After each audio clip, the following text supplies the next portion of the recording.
Think about the last change initiative you had at your company or organization. How did that work out? In most cases, the answer would be not too well.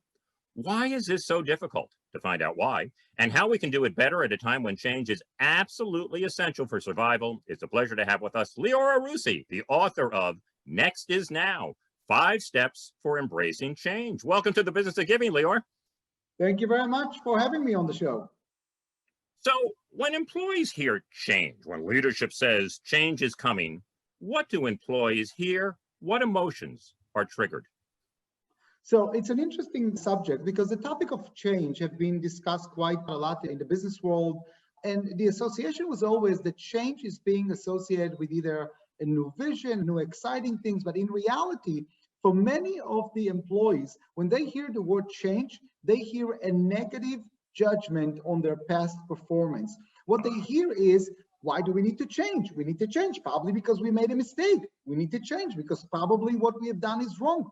And for many of them, to process the notion that what they have done for the last 10 years was a mistake, they can't find a way to file it in their mind. And that's what starts getting all the change resistance out of their system. And they'll do it in a variety of ways. But nevertheless, we need to recognize that first and foremost, when leaders are saying change, they're igniting that negative judgment on my past performance. And that is too big of a judgment to endure and to accept. Yeah, even just listening to you, I can feel my own identity crisis when I hear that. Well, how often do organizational change initiatives succeed? You know, I had my qualitative experience throughout the years, but decided to actually work in a more quantitative way. And I conducted about 2.5 years ago a study with Harvard Business Review when we actually benchmarked 422 companies, large and small, and we asked them the simple question that you just asked me, which is, what is the rate of success of your change programs? And if it didn't work, what might be the reasons why it didn't work? And to our surprise, 91% of the organization reported that their change programs have failed. If you actually substitute the word change with future and strategy, you understand that this alarming number is actually demonstrating that those companies are not on track to be successful moving forward, that their organization is pulling back the organization from moving forward to the future. That's a very risky position to be. Well, what were some of the reasons for failure? So that's another interesting kind of insight and aha moments, because when you talk to organizations, right on the surface is why didn't it work? So they'll tell you it's a lack of budget, we didn't have the right time, it wasn't the right objectives, we need to change the objectives. But when we did the benchmark across so many organizations and started to look at the data, the message was very, very clear. The number one reason was not budget, was not time, was not lack of technology, it was the human factor of the organization. People who didn't understand why, people who didn't understand what is their role in the new vision, people who were afraid to lose their jobs, or people who just didn't feel like changing. That's also something. And failed. It's up to them to go and change everything. And I'll give you an interesting example. I was working with an international bank who did a digital transformation in the organization. Hundreds of millions of dollars were spent on new technologies and so on and so forth. And they discovered that behind the scenes, the bankers are telling their customers, don't use the new app, don't use the new technology, just come to us, we'll take care of you. And when we started to look at this, I remember having a focus group where one branch manager turned to me and she said, if you're gonna guarantee me that you're gonna keep my job, even though my customers are using the app, I'm gonna tell them to use the app. And I turned to her and I said, I would love to guarantee you that if your customers are not gonna use the app, you are not gonna have a job. That guarantee I'm willing to give you. Yeah. But it was a harsh reality that I need to put in front of her. And I have to tell you, in that context, when we talk about the human factor, the hardest conversation I have with CEOs is when I have to say to them, look, I know you sat down at the board and you discussed the change and you approved the new strategy, But I have to tell you, nobody cares about your decision. Because you know where change programs die? They don't die at the boardroom. They die when Susan from accounting decide to continue to do whatever she does and not use the new technology. It dies when thousands of your employees are just simply ignoring the new change and continue to do what they do. Because I'll tell you one thing, that the last one to know about the change, that the least aware of what it means to them, and they're the ones who are killing it, not the leaders. Yeah, that's right. Leaders don't realize the employee culture is going to make any program go or not go. They have the final say on all of that. Well, let's go back to those people. How are some of the ways that they fight change? So fighting change, I have to tell you, becomes an absolute art. For a lot of these people, it's an art because you can't go and tell the CEO, look, your new plans suck, or I don't agree with it, or anything else like that. So in the book, I'm actually describing a wide variety of characters. One of them is my favorite. It's called the silent delayer. I'm going to talk about him in a second. You have people who are just playing busy, so they don't have time. You have salespeople who are playing, if you want me to change, you have to change my quota, which nobody wants. You have the veterans who are playing the legacy, saying for 30 years we have done it and shame on you for changing it and so on and so forth. But let's talk about the silent delayer because I think he's the most astute in the play. So let's assume the following scenario. You sit at a boardroom and you're presenting all the statistics that backs up the change that you want to implement. It is clear as it gets, it's in writing, you did the research, it's all proven. And the guy raised his hand and said, look, I'm all with you. I'm 100% with you, but just do me a favor. If you can just take a look at the data and compare female over the age of 50 who lives in northern Seattle with single mothers in southern Arkansas, just to see how the data is doing this and that. And in the spirit of status quo and everybody kumbaya, you go and do it. It takes you 3 months. You compare the data. You come back. You present it. And he says, "Oh, thank you. This was really good. But do me a favor. Just one thing to verify. If you can just take a look at immigrants in southern Fort Lauderdale and compare them to adults in the retirement homes in the greater part of Jacksonville. I just want to see how that data is going to look like." And when I work with these guys, I'm like, stop. What are you trying to do? What in the data is not clear to you? Because let me ask you a question. Finding the data you're asking for is going to cost us 6 months. You know what's going to happen in 6 months? Your competition is going to step in and our differentiating strategy is going to become common sense. Is it worth it? And here's the story. The silent delayer is either there on his behalf or on behalf of the leader that he served. And the leader told him, look, no matter what, I don't want that change to happen because they're either going to dismantle my department, but we can't say that because that's not corporate. Do that. So your job is to find creative ways to delay them from actually implementing. And that's what the silent delayer does. He's the most astute, the most creative in finding the corporate tools to delay and ultimately to kill the program. As I said, there are different characters, the veterans, the busy bees, they're not invented here guys who says, no, it has to be here or it's not going to work. The salespeople who are going to threaten on their quota, variety of them, it comes in different ways. Nobody will dare and say, don't like it, it's stupid, because they won't confront the CEO that way. So they just confront it in a more creative ways. Yeah. When I hear you talk about the silent delayer, it reminds me of the old Columbo show. Did you ever watch that, Lior? When Columbo would come back and say, just one more thing. Yes. Yes. Just one more thing, And but it takes Columbo about 30 seconds for the one more thing. The one more thing in corporate can take 3 months, and that's can be the difference between success and failure. A central feature of your book is this concept of change resilience. What is that? So change resilience, I defined as first, the new core competence of organizations. It doesn't matter what your products are. It doesn't matter what your services are, because they're going to change. What really matters is how quickly do you respond to change. I define change resilience as the speed and the scope in which you respond to change. If you go slow, you may come to the finish line, but it's too late. If you implement only little, that's also a way of diluting it and you're not getting there.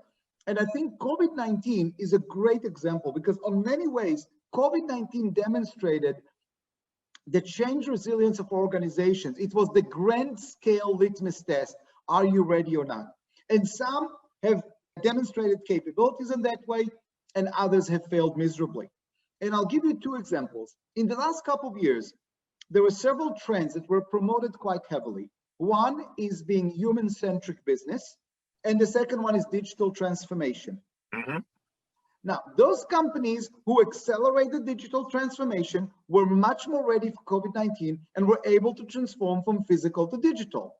Those that were human-centric and taught their employees what does it mean and incorporated it into their value system were able to demonstrate humanity during their interactions with their customers better than the other ones. So this is a great example. Those who practice change resilient and incorporate into their world have demonstrated a greater chance of succeeding during an unprecedented event like COVID-19 versus those companies who were behind and now are playing catch up. But you and I know, even when they play catch up, it's just followers to the leaders. Yeah, that's exactly right. Well, how can I tell whether I'm change resilient or not? Is there a way of doing that?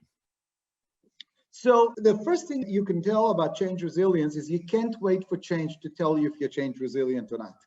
Mm-hmm. Let's start with that.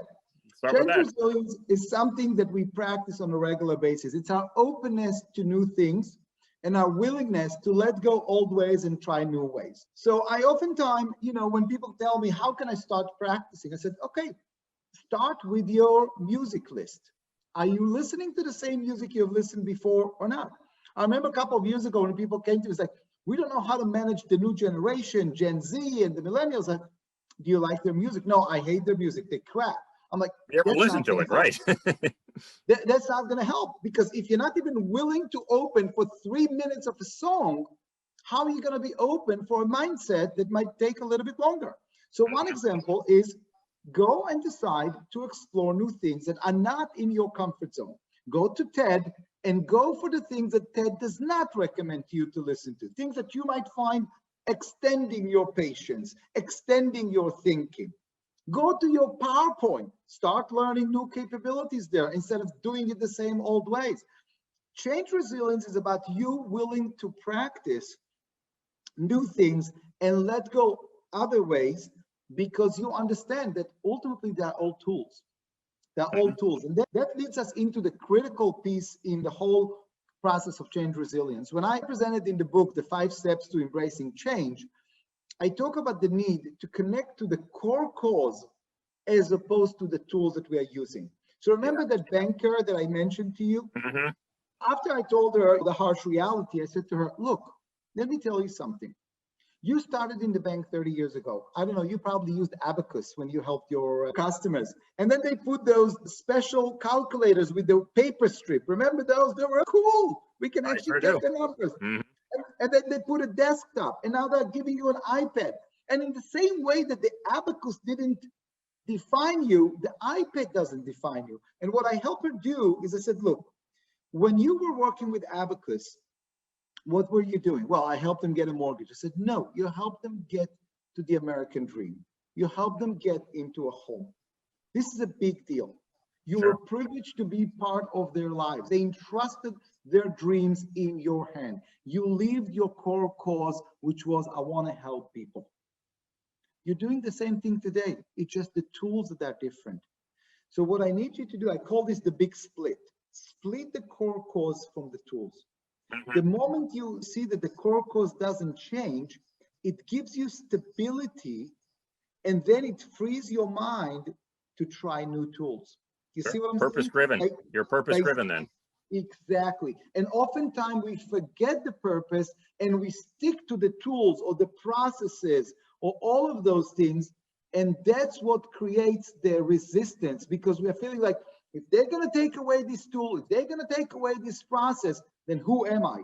Don't define yourself by the process. Define yourself by your purpose. And then that will free up your mind and your capabilities to try something new. Let me pick up on what you just mentioned a moment ago, and that is briefly take us through, Lior, the 5 steps for embracing change that you reference in the title of your book. Thank you. So prior to writing the book, obviously there was a plethora of books about change, and I would categorize them as one of 2 categories. The first one I would call the psychologist approach. And the psychologist is saying there are 5 steps of grievance until you're going to get out of it. You're going to go into a very deep, and then maybe you'll climb up, and so on and so forth. In the corporate world, we don't have time for you to grieve for 5 months until you decide that you're out of your funk. Yeah. The other side is the corporate approach, and that's the executive mindset. Here's the new vision. Here's what I need you to do tomorrow morning. 1, 2, 3, 4, 5, and 6. I don't care about how you feel. I don't care about what you want. Do it because I said so, and that's what we are paying you for. With the 91% failure, I think both approaches have proven that they're not working. Mm-hmm. And I needed to find a way, and I have to tell you, my way is based on over 250 transformation projects that I was involved in. I was involved in mergers and acquisitions. I had clients who've been under regulatory scrutiny to the point that they almost went bankrupt. I have clients who had big visions to go into new segments. I lived with them through different things. This is what worked. We have to blend and to create a method that will be human on one side and execution oriented on the other side. Step 1 is face it. You've got to look at the reality without any coloring glasses. Get to understand the facts. Read the facts with no emotions whatsoever. These are the facts. Either you take action on them or not.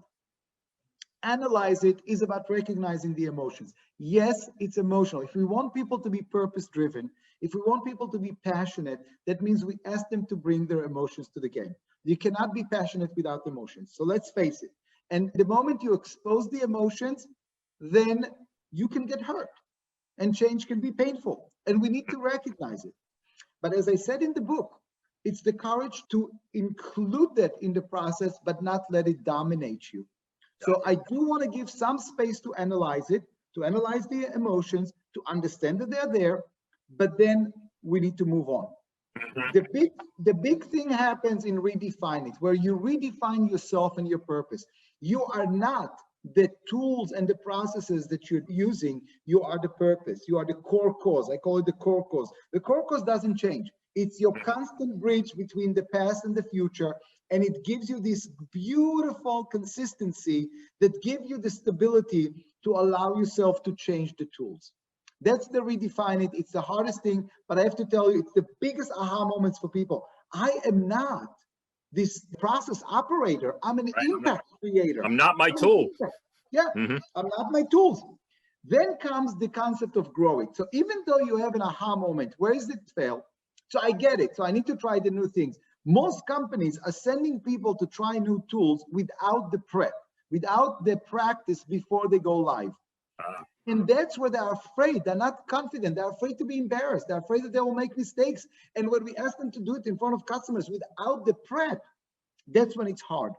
And I'll give you an example. I work with a leading airline in the US, and we took the one group of customers that they had the most problems with, that the flight attendant resented. You know that you have economy plus, and then you have business class, right? Right. So apparently Economy Plus has another nickname. And the nickname for Economy Plus is, I can't believe I was an upgraded class. These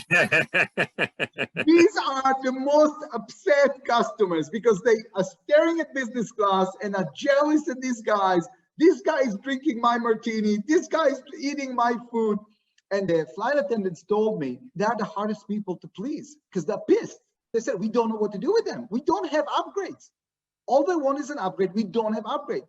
And we designed the concept of an emotional upgrade. How can we still be kind to them despite that? And it's only when we did the role playing with them before they went on the next flight that they freed up and started to be able to do it right. Most organizations who are trying to implement change forget to do that. They forget to give their employees a safe space to practice the new way. And as a result of it, people resort automatically to the old ways because they don't want to be embarrassed. That's right. And own it is the last step. So we talk about face it, analyze it, redefine it, grow it. Own it is when you say, okay, change is not just an event in my life. Change is what I'm going to incorporate into every day. I'm going to learn something new.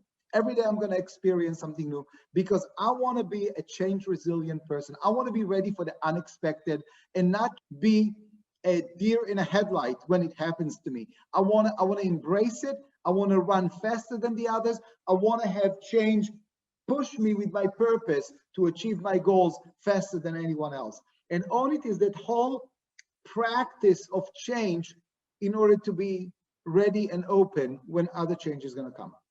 And you also say that the secret to change resilience is engagement. And we know about 70% of the employees in this country are not engaged. So how can an organization or a company get their folks engaged? I'm going to start by answering how not to get them engaged. Okay. Okay. If you look at corporate communication to the employees, by and large, it's a top-down, management decided, you implement. Management decided, you implement. Management decided, you implement. The communication is all about top-down communication. What it's lacking is what I call the personal choice. Let me put it this way, Denver, to you. You can pay your employees a lot of money for a lot of things, but for the most important skills of your employees, you actually cannot pay them for. You cannot pay an employee to smile sincerely. You can pay them to smile, but not sincerely. You cannot pay an employee to be creative. That's a personal choice. You cannot pay them to be innovative. It's not a derivative of how many hours they stay in a lab and try to invent something. They're going to be innovative if they want to. You can't ask them to think outside of the box and say, your contract requires at least 53 evidences of thinking outside of the box during the year. You can't do that. In fact, the most important skills of employees are skills that employees either choose to do or it's not going to happen. And that is the big aha moment that companies need to understand and organizations need to understand. The things that matter, being purpose-driven, lead, creative, innovative, sincerity, authenticity, these are personal choices. So the short answer now to your question is you've got to create an environment that they will choose to do that. You need to ask yourself, what will be the ecosystem that will invite employees to want to do those things as opposed to have to do those things? We have to start with the top down because, as I said, Susie from accounting is going to kill your plan. Yeah. Well, in allowing them to choose to do those things, what would you say the appropriate role of process is in a company or an organization? How can it guide behavior without limiting those natural abilities that you just talked about in terms of creativity and those other things? So I want to take an example from digital transformation. Digital transformation is about taking processes, automating them, and handing them to customers. In a sense, we're turning our customers into our own salespeople, marketing people, and service people.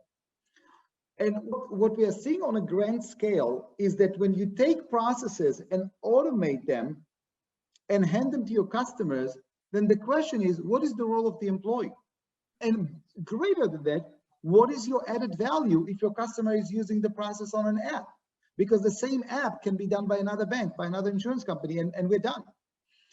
And the process needs to evolve from a must use to a best practice, with the understanding that the role of employees is now shifting from process reinforcement to impact creation during exception. Because if I use your app, if I use your website and it didn't work for me, I don't want somebody to tell me what the process is again. I already used the process.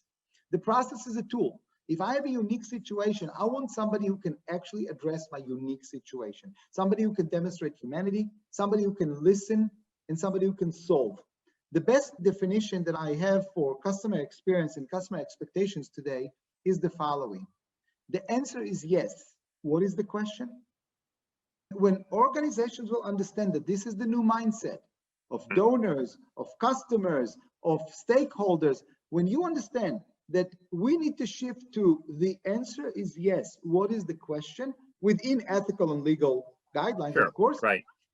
Then we need to equip people not with processes, but with the path to yes. What is the logic and how do you make a decision to get to yes? Right.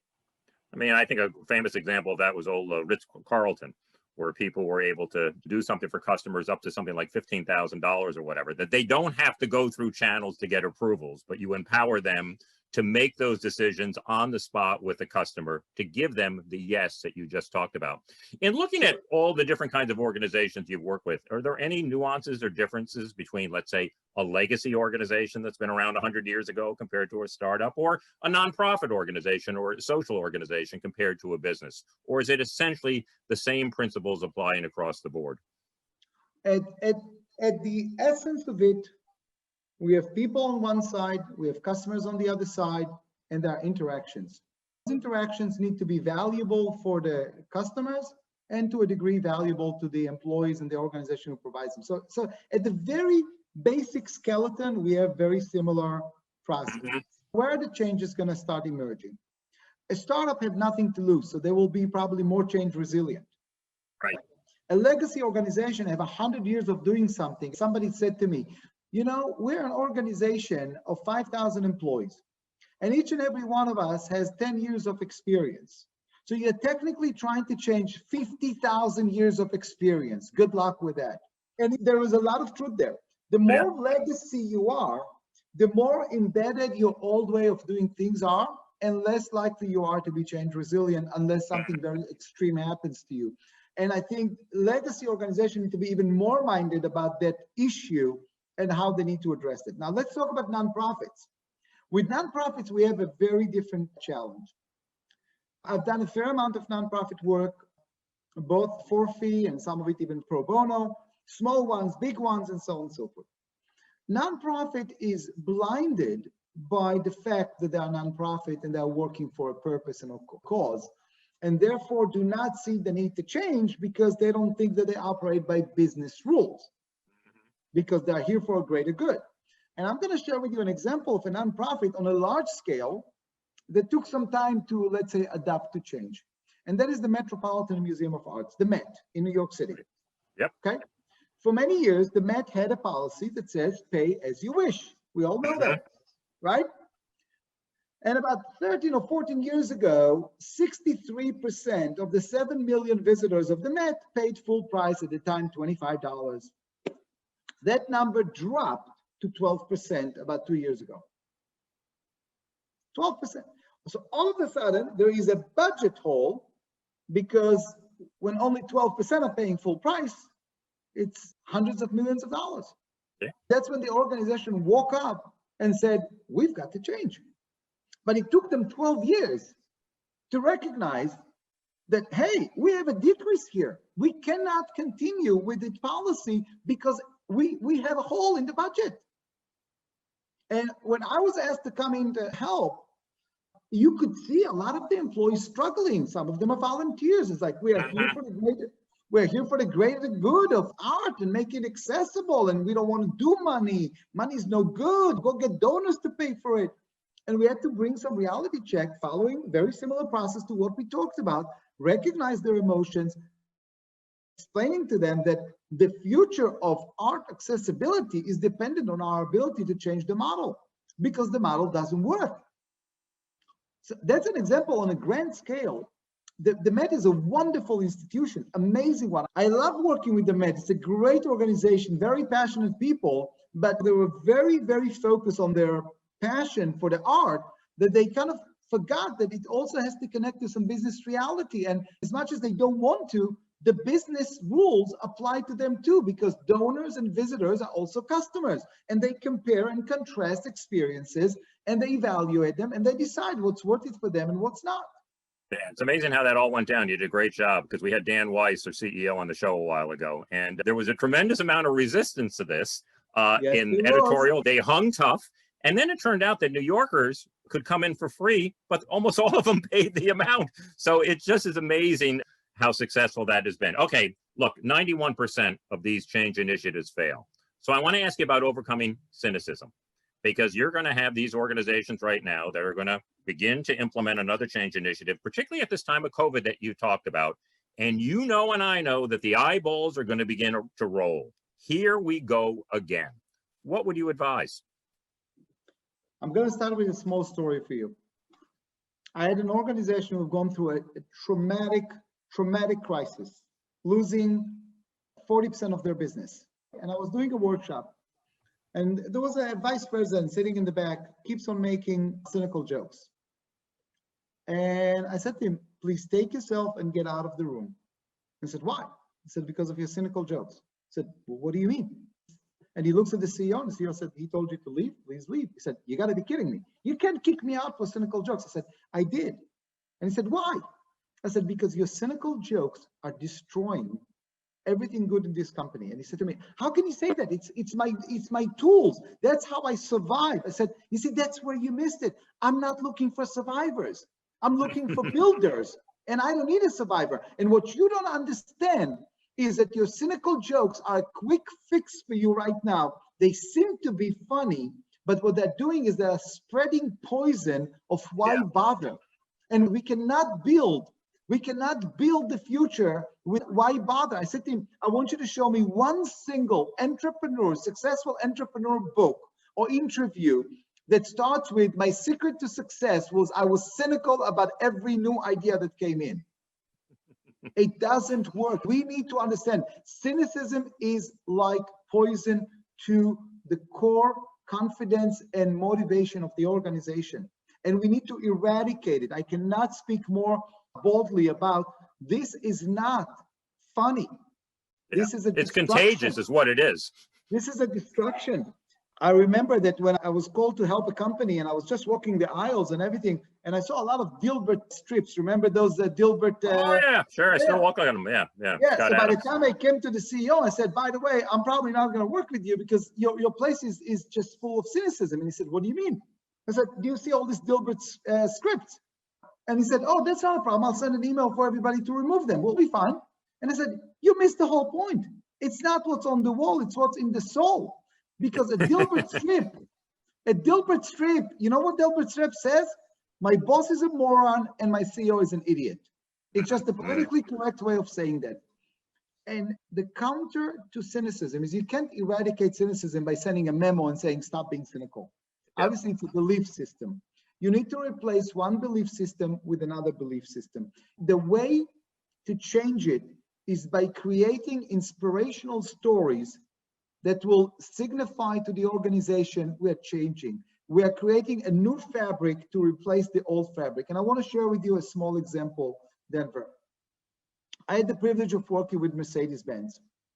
And we trained 25,000 people around all of their dealerships in the US. And we focused on creating non-cynical, inspirational stories. And I'll tell you a small story. A customer showed up at 2 o'clock in the afternoon in the snowiest day in New Jersey, and she had a flat tire. All the loaners were gone, the shuttle was gone, and the technician looking could not find the tire anywhere. He doesn't have it in inventory. He called other dealerships. Nobody has the tire. Snow outside and everything else. And he looks at the customer, and she's stressed. She's visibly stressed. And he turned to her and he said, "Ma'am, why are you visibly stressed? What's wrong?" And she said, it's 2:30, and I promised my son I'll be at his game at 4 o'clock, and I don't want to disappoint my son. And now it became personal for him. He's a father. He knows what does it mean to do that. And he's thinking, what can I do? What can I do? There's no process for this. The process failed. The process is over. And he realizes he has the tire in one place at the showroom on one of the vehicles that are on display. He goes to the showroom, doesn't ask for permission, remove the tire, put the tire on a jack, install it, and send her on her way. And he wanted to make sure that she made it to the game. She started to cry and she said, "No one ever treated me like that." At Mercedes, the way we changed the culture was with stories like this. This story was amazing. I love this guy. Great but story. what I'm most proud of is that we created 5,000 stories like that in the first year. That's how you change culture. Every company have one person story. Show me that everybody chooses to do that. Not the one person. Show me that everyone chooses to do that. So the antidote to cynicism is creating those inspirational stories, demonstrating authentic care, and saying, this is the new rule. Because when you do that, you're going to start closing in on all the cynics, and you're going to say, look, guys, we have a new way of doing business. And if you are not part of that, the door is out there. And that door also has people coming through it. So how do you hire somebody who is non-cynical? How do you hire somebody change resilient? If you were interviewing somebody today, Lior, what question would you ask them to see if they were change resilient? My killer question is not, unlike others, when they say, give me an example where you confronted change and how you responded to it. My question is, give me an example when you initiated change. Mm-hmm. And how did you do it ahead of the time that you needed to do it? Mm-hmm. That's the killer question for me. Mm-hmm. Let's go back to COVID a little bit. How often do you do that? But that's a separate story. Let's return to COVID for a minute. You talked about those who were prepared were the ones who were human-centered, the ones that had digital transformation. But what about the ones who were not prepared? What would you advise them to do now to try to get up to speed?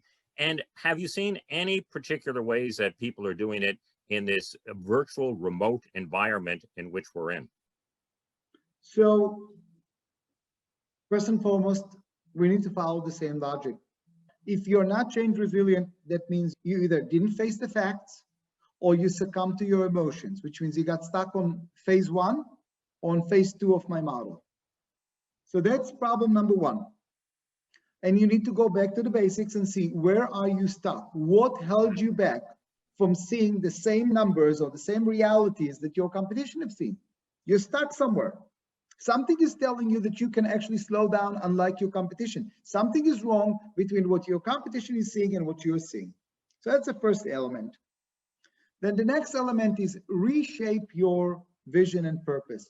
Check that what happened in reality during COVID-19 is consistent with what's on your wall. Because most likely, when you will measure your real actions during COVID-19, and COVID-19 is a phenomenal opportunity. I just published an article about it. It's on my blog as well. But I'm saying, take the time of what happened at COVID-19, list all the actions that you have taken, list all the decisions that you made, and rank them in accordance with your value system. Which one either was a positive or a negative against your value system? Because we just handed a gift, which is the reality check, the grand test of our values and vision. I think you'll get some reality there about, are you really aligned to a purpose? Are you really aware of where you are? Are you sticking to the processes as opposed to sticking to the vision? That will help you get a different story out there and start developing yourself, saying, this is what we learned and this is what we need to do differently. Finally, Lior, what is the one thing, the most important thing that you hope people will do differently after reading your book? The one thing I want them to do is to ask a simple question whenever change comes. Maybe it's for good.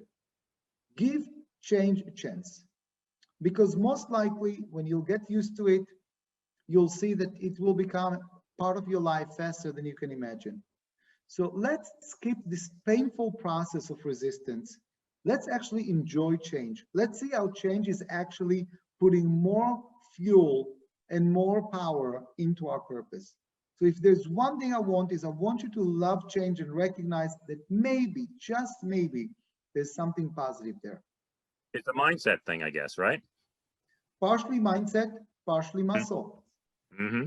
If listeners want to learn more about this work, tell us about your website. So you can find a lot of information on liorarussy.com, LIORARUSSY.com. You'll find articles, interviews, all there free of charge for people to access. Obviously, my 8 books are available, and Next is Now is the latest one. And next to the website, you'll find also the blog where you can find some additional, more updated information. Are you working on a 9th book? I'm actually working right now on a new chapter to add to Next is Now that explore what happened at COVID-19 and how actually COVID-19, Next is Now, talking about change resilience, it was a bit ahead of its time. Not that I focused on COVID-19, but I did talk about the need for change resilience, and now we are seeing it in live. So I'm actually assessing a little bit of what happened there, and I'll be publishing probably an additional chapter to be available to all that kind of like change resilience 2.0 in light of COVID-19. Fantastic. Well, thanks, Lior. It was a real delight to have you on the program. Thank you. It's a great pleasure. Thank you very much. Very, very insightful questions that challenge my thinking. Thank you.